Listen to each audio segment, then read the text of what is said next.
नमस्कार मंडळी. ट्रेक सुरू आहे आमचा आणि या दरम्यान चालत असताना मी मागणं मुद्दामून सगळ्यात शेवटी चालत येतो, कारण मग मला अनेक गोष्टी पाहता येतात आणि मग त्याची इन्फॉर्मेशन पुढे मुलांसोबत शेअर करता येते. तर चालत असताना इकडे मला एक गंमत आढळली, म्हटलं तुमच्याबरोबर पण शेअर करावी. इथे आजूबाजूला तुम्हाला देवदारची झाडं दिसत आहेत. त्यांच्या खोडामधनं तुटलेल्या फांदीच्या जागेवरनं हा असा एक चीक स्त्रवत असतो आणि तो जेव्हा उन्हामध्ये वाळतो तर तो वाळल्यानंतर त्याला खूप छान सुगंध येतो. त्याचा वास जर का घेतला तर मंद एखाद्या धुपासारखा त्याचा वास आहे.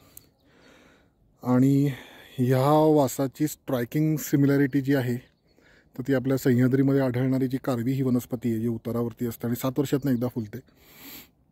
तर त्याचे जे सीड्सचे पॉड्स आहेत, ते पॉड्स जरासे असे पिकायला लागलेले असतात, तर त्यावेळेला त्यांच्यावरती ऑइली सिक्रेशन असतं. तर तो वास आणि हा वास हा खूपसा सिमिलर आहे.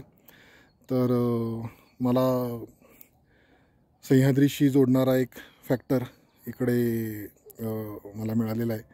म्हटलं तुमच्यासोबत तो शेअर करावा. कधी सह्याद्रीमध्ये गेलातच आणि हिमालयातही गेलेला असाल तर ह्या दोन्ही गोष्टी कंपेअर करून पहा आणि नक्की मला कळवा तुम्हाला त्यात सिमिलॅरिटी आढळली की नाही. थँक्यू.